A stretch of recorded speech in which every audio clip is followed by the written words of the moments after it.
مصطفیٰ بھائی السلام علیکم. وعلیکم السلام ورحمۃ جی سر، کیسے ہیں؟ خیریت سے ہیں آپ؟ اللہ کا کرم، اللہ کا کرم. شیخ صاحب کچھ سوالات تھے 4 سے 5 جو آپ کے سامنے جی جی رکھنا چاہتا تھا میں. جی بسم اللہ.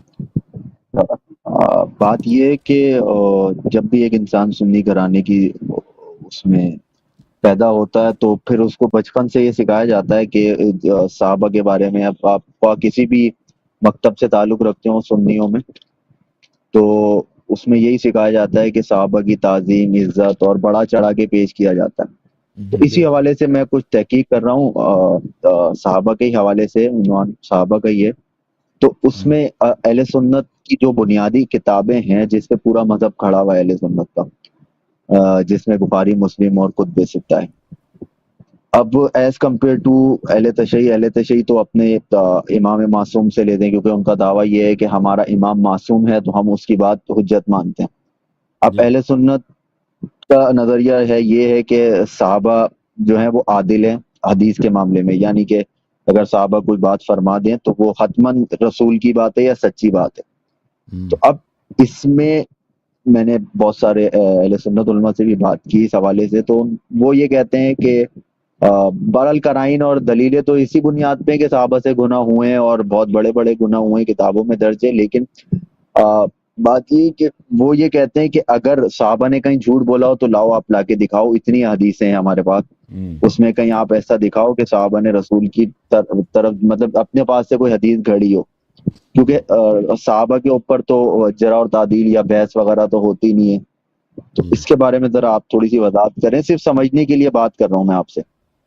دیکھیں، یہ کہ صحابہ سے غلطیاں ہوئی ہیں، یہ تو مانتے ہیں، وہ گناہ کرتے ہیں، وہ مانتے ہیں. صحابہ پہ تو حد جاری ہوئی ہے. خود رسول صلی اللہ علیہ وسلم نے زنا کا حد جی جاری کیا، سنگسار کیا، ہاتھ کاٹے ہیں رسول پاک صلی اللہ علیہ وسلم. چوری یہ کہ صحابہ جھوٹ نہیں بولتے، یہ اس کی کوئی روایت تو ہے نہیں. اب وہ جھوٹ نہیں، یہ بھائی کہ جھوٹ نہیں بول سکتے.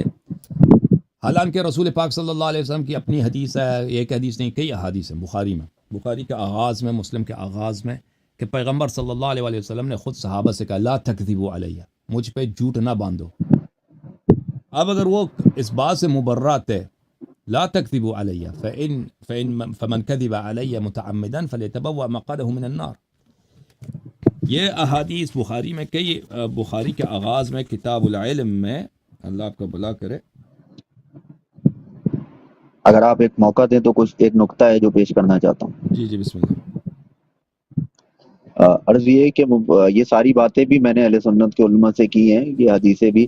تو وہ اس کی تعویل یہ کرتے ہیں، وہ یہ کہتے ہیں کیونکہ رسول خدا جو ہے وہ تربیت کر رہے ہیں صحابہ کی، تو وہ گناہ بتا رہے ہیں، وہ ایک آئین دے رہے ہیں کہ یہ کام نہیں کرنا، یہ کام کرو گے تو اپنا مقام جو ہے وہ جہنم میں دیکھ لیں. وہ یہ نہیں نہیں، کہہ رہے کہ رسول خدا پہ کسی نے حدیث جھوٹ باندھا ہے حدیثوں پہ. ان روایتوں دیکھیں، سے یہ مراد اگر نہیں ہے وہ کہ یہ کام ناممکن ہو ہوتا گیا ہے. نا کہ بھئی پہلی بات یہ ہے کہ کوئی دلیل چاہیے کہ صحابہ جھوٹ نہیں بول سکتے. رسول اللہ صلی اللہ علیہ وسلم جب صحابہ سب کچھ کر سکتے ہیں، چوری کر سکتے ہیں، ان کے پیغمبر نے ان کا ہاتھ کاٹا ہے، زنا کیا ہے پیغمبر نے، سکسار کیا ہے پیغمبر نے، کوڑے مارے ہیں، شراب پیے ہیں ان پہ کوڑے لگے ہیں، خود عمر نے صحابہ پہ زنا کے حد جاری کیے ہیں، اور شراب کے حد جاری کیا، وغیرہ وغیرہ. تو یہ کہ یہ جھوٹ نہیں بول سکتے، یہ کوئی دلیل لے کے آؤ نا. اس کی تو کوئی دلیل ہے، کچھ بھی دلیل نہیں ہے کہ یہ جھوٹ نہیں بول سکتے. کہاں سے لے کے آؤ کہ دلیل جھوٹ نہیں بول سکتے؟ پھر یہ کہ رسول پاک صلی اللہ علیہ وسلم کی حدیث کی لا تکذبوا علیہ، مجھ پہ جھوٹ نہ باندھو، یہ واضح ہے کہ یہ جھوٹ ان سے صادر ہو. اگر ان سے جھوٹ صادر نہیں ہو سکتا، ایک شخص جھوٹا ہے ہی نہیں نا، یہ تو بڑا توہین ہے.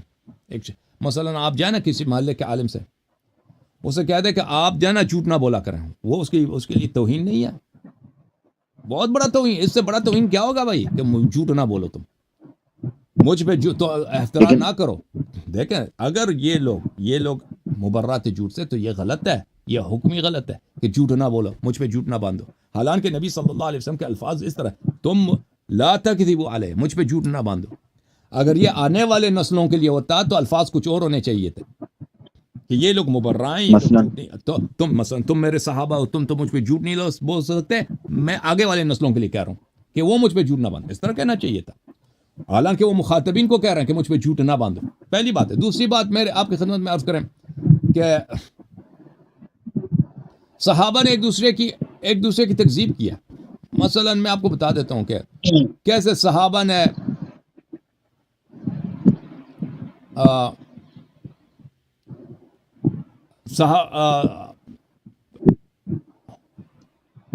صحابہ نے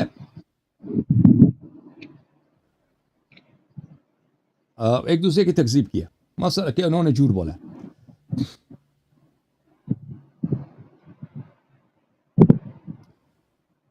ملاحظہ فرمائیے یہ کتاب مسلم میں کتاب صحیح مسلم چاپ دارالفکر 2010 میں دارالفکر بیروت میں چھپی ہے. یہاں پہ حدیث ہے صفحہ نمبر 710 میں طلاق کی حدیث میں. ملاحظہ فرمائیے.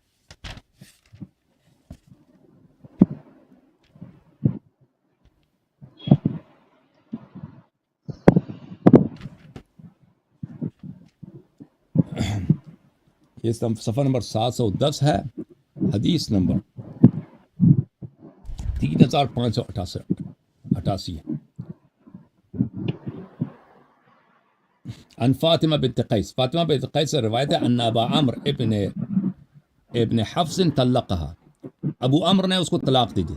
البتہ وهو غائب. پکی طلاق دے دی بغیر کسی رجوع کے حق کے. وہ اس نے پیغام بھیجا, وہ گھر میں تھا نہیں, سفر میں تھا, کہیں تھا, اس نے طلاق دے دی. فارسل الیہا وکیلہ بشعیر فسخطت. اس نے اپنا وکیل بھیجا تھا, اپنے وکیل کو بھیجا کہ اس کو طلاق دے دو. وکیل نے آ کے اس کو طلاق دیا تو اس کو بڑا غصہ آیا. فقال واللہ ما لک علینا من شیء. اس نے کہا کہ اس کے وکیل نے کہا کہ تو تیرا کوئی حق نہیں بنتا, بس اب تیری طلاق ہو گئی, ختم بات. فجاءت رسول اللہ صلی اللہ علیہ وآلہ فذکرت له ذلك له. وہ رسول پاک صلی اللہ علیہ وسلم کے پاس آئی ہے کہ بھئی انہوں نے مجھے طلاق دی, اب میرا خرچہ بھی نہیں دے رہا. تو رسول پاک صلی اللہ علیہ وسلم نے فرمایا لیس لکی علیہ نفقہ. رسول پاک صلی اللہ علیہ وسلم نے کہا اس سے کہ تیرا حق نہیں بنتا کہ تو نفقہ خرچ, اب تیری طلاق ہو گئی ہے, جب تک تو عدے میں ہے نا تیرا خرچہ نہیں بنتا. تو عدہ ختم ہو جائے تو لازمی بات ہے, عدہ کے بعد تو کوئی, اب عدے میں بھی ہے نا تو خرچہ نہیں ہے. فَأَمَرَهَا أَن تَعْتَدَّ فِي بَيْتِ أُمِّ شَرِيك. کہا کسی اور کے گھر چلے جاؤ, وہاں پہ اپنا عدہ گزار دو, اب تیری طلاق ختم. ثم قال تلك امرأة يخشاها أصحابي اعتدي عند ابن مكتوم فإنه رجل أعمى تضعين ثيابك فإذا حللت فآذنيني. پھر کہا رسول پاک صلی اللہ علیہ وسلم نے کہ وہاں پہ تو بہت سارے لوگ آتے ہیں ام شریک کے ہاں. نہیں, ام شریک کے ہاں نہ جاؤ, ابن مکتوم کے پاس جاؤ کیونکہ وہ اندھا ہے. ادھر تم کپڑے اتارو گی, جیسے سو گی اس کو نظر نہیں آئے گا نا, وہاں پہ تیرے لیے بہتر ہے. اور جب تیرا عدہ ختم ہو تو میرے پاس واپس آ جانا.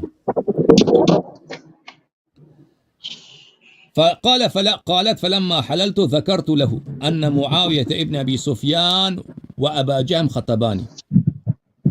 جب میرا وہ عدہ ختم ہوا ہے تو میں گیا ہوں پیغمبر صلی اللہ علیہ وسلم کے پاس اور میں نے کہا ہے کہ ابو سفیان اور ابو جہم یہ دونوں, میں ابھی تم جب ایک جگہ بیٹھو تو میں تجھے واپس لاؤں گا. تو انہوں نے مجھے خاصگاری کیا, انہوں نے کہا کہ اسامہ سے شادی کرو, تو اسامہ سے شادی کیا. کس نے؟ یہ فاطمہ بنت قیس ہے. آپ نے کہانی سنی ہے نا, اب اس کو دیکھیں کہ اس کے متعلق صحابہ کیا کہتے ہیں. یہ کتاب ہے مسلم, وہی مسلم جو آپ کو دکھا رہے ہیں. 2 صفحوں کے بعد عمر کی تکذیب آ جاتی ہے. صفحہ نمبر 713 ملاحظہ فرمائیں. ابو اسحاق کہتا ہے کہ میں اسود کے ابن یزید کے ساتھ مسجد اعظم میں بیٹھا تھا, شعبی ہمارے ساتھ تھا. فحدث الشعبی بحدیث فاطمہ بنت قیس. شعبی نے فاطمہ بنت قیس کی حدیث نقل کیا ان رسول اللہ صلی اللہ علیہ وآلہ لم یجعل لها سکنا ولا نفقہ, کہ رسول اللہ صلی اللہ علیہ وآلہ وسلم نے اس کو سکنا, اپنے شوہر کے گھر میں عدہ گزارنے اور خرچے کا حق بھی نہیں دیا. ٹھیک ہے نا. ثم اخذ الاسود كفا من حصى فحسبه به. اسود نے ایک کنکر کچھ ہاتھ میں لیا, اس کو پھینک دیے. فقال ويلك تحدث بمثل هذا. تو اس نے کہا کہ تو اس حدیث کو نقل کر رہا ہے. قال عمر لا نترك كتاب الله وسنة نبينا صلى الله عليه وآله قول امرأة لا ندري لعلها حفظت او نسيت. ہم قرآن کو اور نبی صلی اللہ علیہ وسلم کو کی سنت کو اس اور ایک عورت کے قول کے لیے نہیں چھوڑ سکتے، فاطمہ بنت قیس کے قول پہ نہیں چھوڑ سکتے. شاید اس کو یاد رہی ہے یا شاید وہ بھول گئی ہے، اس کے قول پہ ہم اعتماد نہیں کر سکے. لہ السکنا والنفقہ، مطلقہ کو سکنا اور نفقے کا حق ہے. قال اللہ عز وجل لا تخرجوهن من بيوتهن ولا يخرجن الا ان ياتين بفاحشة مبینہ. پھر قرآن کی آیت بھی پڑھی ہو، یہ کہاں کہ یہ بخاری میں، یہ عمر کا قول کہ اس نے خود کہا کہ ہو سکتا ہے اس کو یاد ہو سکتا ہے اس کو یہ بھول گئی ہو. ہم اس کے لیے رسول پاک صلی اللہ علیہ وسلم کی سنت اور قرآن مجید کو ترک نہیں کر سکتے. اب یہ کتاب ہے بخاری، ٹھیک ہے نا، تو پھر صحابہ کی جرح و تعدیل ہونی چاہیے کہ وہ جھوٹ کہہ رہی ہے، صحیح کہہ رہی ہے، بھول گئی ہے، حفظ کیا اس نے نہیں کیا. یہ کتاب ہے بخاری، چاپ دار احیاء التراث العربی، دار احیاء التراث العربی میں سنہ 2001 میں چھپی ہے. یہاں پہ ملاحظہ فرمائیں باب قصۃ فاطمہ بنت قیس، فاطمہ بنت قیس کی کہانی، صفحہ نمبر 978، حدیث نمبر 5321 اور 5322. اچھا،